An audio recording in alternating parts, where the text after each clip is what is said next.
Hi hello నమస్తే దోస్తులు, అందరూ ఎట్లా మంచిగున్నారా? మీరు కనుక నా వీడియో ఫస్ట్ టైం చూస్తుంటే ప్లీజ్ లైక్ చేయండి, షేర్ చేయండి, కమెంట్ చేయండి, సబ్స్క్రైబ్ చేసుకోవడం మాత్రం మర్చిపోకండి. పక్కన బెల్ ఐకాన్ ఉంటుంది, అది మీరు ఆన్లో పెట్టుకుంటే నేను ఎప్పుడు వీడియో చేసినా మీకు నోటిఫికేషన్ కింద వస్తుంది. ఈసారి హరోం హరా, మ్యూజిక్ షాప్ మూర్తి, మహారాజా 3 సినిమాలు రిలీజ్ అయినాయి. దాంట్లో మీరు ఏ సినిమా చూశారు, మీకు నచ్చిందా నచ్చలేదా నాకు కమెంట్ సెక్షన్లో కమెంట్ చేయండి, ఖచ్చితంగా చూస్తాం. ఇంకా లేట్ చేయకుండా డైరెక్ట్ వీడియోలోకి వెళ్ళిపోదాం. మూవీ మ్యాన్ మ్యాట్రసా? ఏం పేరు రాది, బ్రోకర్ మ్యాట్రస్ లెక్క. ఏదో వినడానికి ఏదో కాండం బ్రాండ్ లా ఉందిరా నీ ఛానల్ పేరు. బాబు బయట మూవీ రివ్యూస్ చెప్పే బజార్ ముండలు వాటి ఫేస్ చూపించి చెప్తున్నాయి, నువ్వేమో ఫేస్ దాచుకొని చెప్తాను. తీరా ఫేస్ చూపించి అన్న బిజినెస్ చేయొచ్చు కదరా. మనకి ఫోన్లలో ఈ ఫ్రాడ్ స్కామ్లు చేస్తారు చూసినా ఆ లేడీసు, 100 రూపాయలకి వీడియో కాల్, 50 రూపాయలకి ఆడియో కాల్ అన్నట్టు. అట్లనే ఉందిరా నీ బిజినెస్. వాళ్ళు ముఖం చూపించి బిజినెస్ చేస్తారు, నువ్వు ముఖం చూపించకుండా బిజినెస్ చేస్తాను.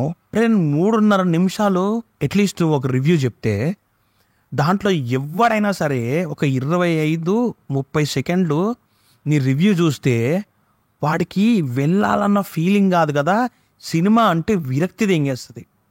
అంత దారుణంగా ఉన్నాయిరా నీ రివ్యూలో. మూవీ మ్యాన్ మ్యాటర్స్గా నీ గురించి చెప్తున్నా నేను. ఏదో నువ్వేదో అపర మేధావిలాగా పుట్టినట్టు ఫీల్ అవుతావేంట్రా. నువ్వు సినిమా కథంతా మాకు సినిమా చూసి వచ్చి నీ లవడల రివ్యూలో చెప్పేస్తే సినిమా చూడాలన్న ఇంట్రెస్ట్ ఎవరికైనా ఎందుకు వస్తుంది? దోసుగాలతో థియేటర్ పోతే ఆల్రెడీ సినిమా చూసి వచ్చి వాడు పక్కన ఎవడో కుక్కగాడు కూర్చుంటాడు, వాడు మొత్తుకుంటా ఉంటాడు, సీన్ రాకముందుకే ఆ నెక్స్ట్ సీన్ నరేట్ చేస్తూ ఉంటాడు. ఇంట్రెస్ట్ వస్తుందారా సినిమా అట్లా చూడడానికి? కథ చెప్పి తెంగుతావేరా ముండా నువ్వు. నీ ఇంట్లోకి చెప్పుకోరా కథ, సినిమా చూసి వచ్చి నీ ఇంట్లోతో డిస్కస్ చేసుకో. కథ చెప్పి ఇస్తారు, ఎవరు చూస్తాడు చెప్పు? ఈ కథ చెప్తే ఎవరు చూస్తాడు చెప్పు? ఇది నువ్వు తీసే ఫిలింలు ఏం కాదు కదా, నువ్వు చీకట్లో చూసే వీడియోలు లెక్క కాదు కదా. నీ ఎక్స్ప్లెనేషన్ ఎందుకు అసలు మాకు? భయ్యా నువ్వేదో ఫేస్ చూపించకుండా రివ్యూలు చెప్తానో, నేను థర్డ్ పార్టీ పర్సన్కి ఎవరికి తెలియదు అని నువ్వు అనుకోవద్దు భయ్యా. నీ చుట్టూ ఉన్నోళ్ళే నీకు గోతులు తవ్వుతారు, నేను బొంద పెడతానికి సలహాలు కూడా ఇస్తూ ఉంటారు. జాగ్రత్త, తస్మాత్ జాగ్రత్త ఉండాలి, చాలా జాగ్రత్తగా ఉండాలి. ఎందుకంటే మనం దొంగలాగా మొహం చాటేసుకొని దొంగ వ్యవహారాలు చేస్తున్నామని కనపడుతున్నప్పుడు, మొహం చాటేస్తూ మరి సినిమాని కూనీ చేస్తున్నప్పుడు మీరు ఎక్కడా దొరకరు, మేము ఇట్లానే బిజినెస్లు చేసుకుంటామని ఖచ్చితంగా అనుకోవద్దు. మీ మొఖాలు చూసిన వాళ్ళు మాకు తెలుసు, ఈ తెరనకాల ఉన్న వాయిస్ ఓవర్ అనేది కూడా మాకు తెలుసు. మీ చుట్టూ ఉన్న వాళ్ళే మిమ్మల్ని తొవ్వి దెంగుతారు, చాలా జాగ్రత్తగా ఉండాలి. మాట్లాడేటప్పుడు సినిమా గురించి తెలిసిన అయితే మాట్లాడాలి, కానీ తెలియకుండా అయితే నోటికొచ్చినట్టు ఇష్టం వచ్చినట్టు మాట్లాడద్దు. నిజంగా రా నాయన, ఇవాళ నీ రివ్యూ ఒకటి రెండు చూసేసరికి నాకు ఎంత చిరాకు దిగిందంటే, నువ్వు ఇంత వరస్ట్ ఏంట్రా నువ్వు. నువ్వు ఒక 150 పెట్టి పోయి ఉంటావారా సినిమాకు, ఓ బీర్ పైసలు, ఓ బిర్యానీ పైసలు, పొట్లం పైసలు, ఓ బిర్యానీ పొట్లం పైసలు మందం డబ్బులు పెట్టి పోయి ఉంటావారా నువ్వు. నీకే ఇంత ఇది ఉంటే మరి కోట్లు పెట్టి సినిమాలు తీసే వాళ్ళకి ఎట్లా ఉంటారా నాకు అర్థం కాదు. అంత ఈజీయా కథ డిసైడ్ చేసి పాడదేంగడం, అంత ఈజీయా? ఒరే కథని దాన్ని దీన్ని కంపేర్ చేయడం కాదురా. నిన్నగాక మొన్న ఇంటర్వ్యూలో, మహారాజ్ ఇంటర్వ్యూలో ఒక యాంకర్ ఎవరో అడిగిరు సేతుపతి సార్ని. ఏమని అడిగిర్రు అంటే, మీకు బిఫోర్ ఒక 2-3 చాలా మూవీస్ ఇప్పటివరకు చేసినారు కదా, ఆ రోల్స్ అన్నిటికీ ఇప్పుడు మీరు చేసిన మహారాజా సినిమాలో రోల్కి ఏమైనా డిఫరెన్స్ ఉందా, దానికన్నా ఇది బెస్ట్ అని అడిగి ఆయన ఒకటే మాట అన్నారు సేతుపతి గారు. ఏమన్నారు తెలుసా? ఎప్పుడైనా సరే ఒక ఆర్ట్ ఫామ్ని కంపేర్ చేయొద్దని చెప్పి, దేనికి అదే యూనిక్నెస్ ఉంటుంది. ఏ క్యారెక్టర్కి దేనికి దానికి యూనిక్నెస్ ఉంటుంది, ఏ ఒక్కటి ఇంకో దానికి సేమ్ ఉండదు. నువ్వు ఎలారా ఆ సినిమాని కంపేర్ చేస్తావు? అసలు ఆర్ట్ ఫామ్ తెలుసారా నీకు కనీసం? నీకు దుద్దలో, నేను ఎందుకు రాసినావు, నీ గుద్దలో దమ్ముంటే నువ్వు కథ రాయిరా. స్క్రీన్ ప్లేతోని నువ్వు నరేట్ చేస్తావు కదా, నువ్వు థియేటర్కి వెళ్ళి సినిమాని మాకు క్లియర్గా నరేట్ చేస్తున్నావు. నీ నరేషన్ స్కిల్స్ అయితే అసలు వేరే లెవెల్. నిజంగా చెప్తాను కదా, నువ్వు అదే నరేషను నీ సొంతంగా ఒక కథ రాసి, అరే నా కొడక ఆ కథలా ఏ ఒక్క ముక్క కూడా, నువ్వు చెప్పిన ఏ ఒక్క సీన్ కూడా మాకు పలానా సినిమాలో నుంచి రిఫరెన్స్ కనిపించొద్దురా. కనిపిస్తే బురదలో దొరలే పంది నువ్వు 2 ఒకటే. ఇంకా పంది కన్నా ఒక వాల్యూ ఉంటుంది, నీకు ఆ వాల్యూ కూడా ఉండదురా.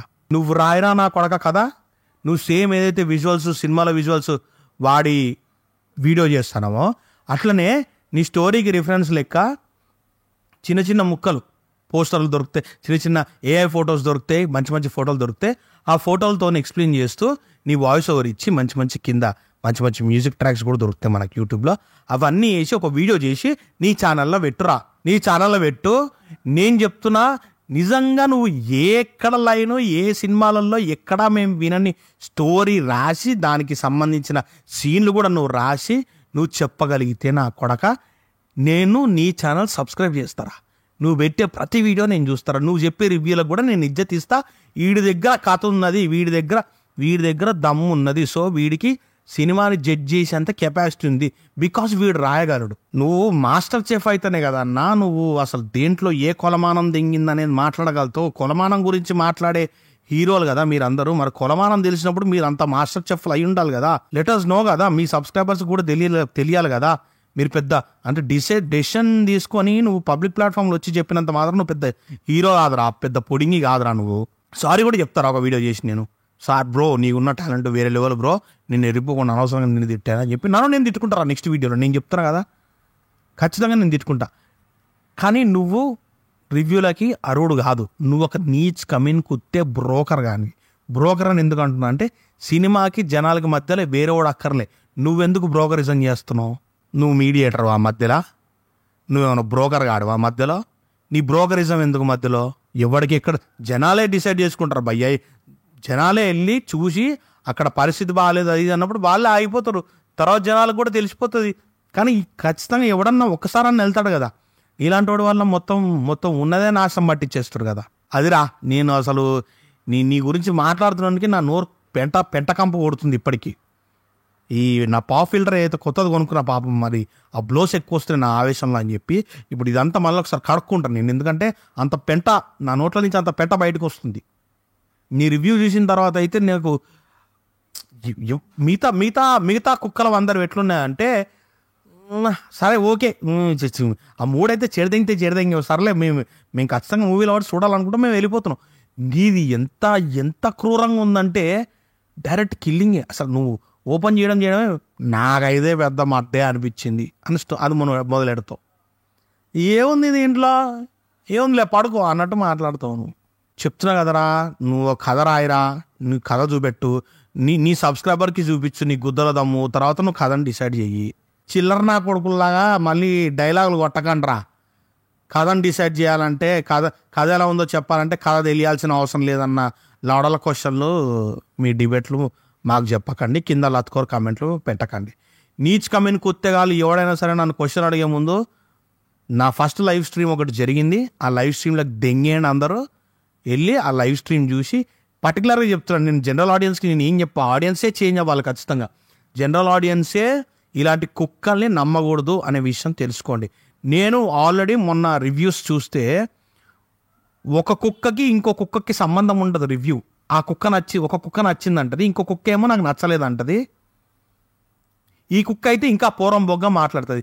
ఒక వ్యక్తికి ఈ రివ్యూర్లందరికీ సేమ్ ఫీలింగ్ ఉండదండి సినిమా మీద. ఒకటే సినిమా మీద డిఫరెంట్ ఒపీనియన్స్ ఉంటుంది. మరి ఇలాంటి కుక్కల్ని నమ్మి మీరు సినిమాకి వెళ్ళకుండా ఉంటారా? అది మీరు చెప్పండి. మీ ఓన్ డెసిషన్ మీకు ఉంటుంది, మీ ఓన్ టేస్ట్ మీకు ఉంటుంది కదా. ఈ కుక్కల్ని నమ్మకుండా వీళ్ళు మనం చూస్తున్నా కొద్దీ నా కొడుకులు వాగుతా పోతారు. ఇలాంటి నా కొడుకులను ఎంకరేజ్ చేయొద్దు అనేది నా ఉద్దేశం. జనాలు మీరు థియేటర్ వరకు వెళ్ళండి, మీరు సినిమా చూసి మీరు జడ్జ్ చేసుకోండి. మీకు నచ్చితే ఇంకో నలుగురు చెప్పండి, మీకు నచ్చకపోతే మీ వరకే ఆగిపోతుంది అది. సో అది నేను చెప్పదలుచుకుంది. అండ్ ఊరకుక్క నువ్వు కథ రాయిరా, కథ రాసి కథ చెప్పి దెంగడం కాదురా, సినిమా చూసి వచ్చి పనికి మన్నముండా. నువ్వు కథ రాయి, నువ్వు కథ రాసి చెప్తే మేము వింటాము. తర్వాత నువ్వు కథను జడ్జ్ చేసేంత మొగనో కాదో మేము కూడా డిసైడ్ చేసుకుని నీ సబ్స్క్రైబర్స్ కూడా డిసైడ్ చేసుకున్నాం. మళ్ళీ కలుద్దాం. మీరు కనుక నా వీడియో ఫస్ట్ టైం చూస్తుంటే ప్లీజ్ లైక్ చేయండి, షేర్ చేయండి, కామెంట్ చేయండి, సబ్స్క్రైబ్ చేసుకోవడం మాత్రం మర్చిపోకండి. మీరందరూ నాకు సపోర్ట్గా ఉంటారని నేను 100% ఆశిస్తున్నా. ఎందుకంటే నిజంగా యాజ్ ఎ సినిమా లవర్ నాకు చాలా బాధ వేస్తుంది. సినిమాని చంపడానికి ఉన్నారు కానీ సినిమాని బతికించడానికి అయితే వీళ్ళు లేరు. సినిమాని సావగొట్టి బిజినెస్ ఎట్లా చేయాలని ఆలోచిస్తారు కానీ ఒక మినిమం యావరేజ్ సినిమాని కూడా బతికించే విధానంలో వీళ్ళు లేరు అసలుకి. అరే ఒక పర్సన్ ఎంటర్టైన్మెంట్ కోసమే వెళ్తాడు కదా సినిమాకి, ఏం ఆలోచించకుండా 4 థియేటర్లో పోయి సైలెంట్గా ఆ 3 గంటలు ఎంజాయ్ చేసి వద్దామని పోతాడు. జీరో మైండ్తోనే వెళ్తాం కదా.